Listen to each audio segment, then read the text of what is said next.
To better guide you through the installation, let's first review the components on the desktop. After unboxing, you will see a dash cam and a Y cable. This is the male connector, and this is the female connector, which are to be connected to the corresponding male connector and female connector of the vehicle's original rain sensor port.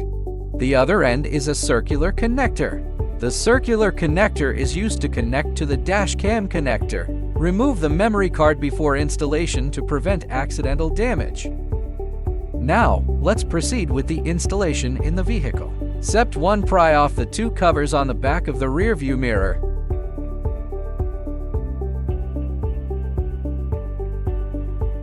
Step 2. Disconnect the male connector of the rain sensor. Step 3. Connect the Y cable's male and female connectors to the rain sensor's matching ports. Step 4. Split the top half of the dash cam, align the clips, and assemble.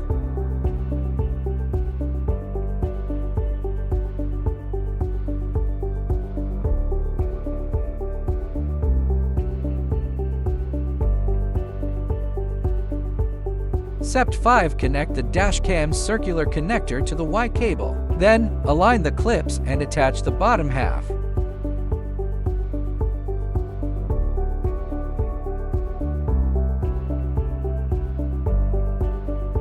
Installation complete.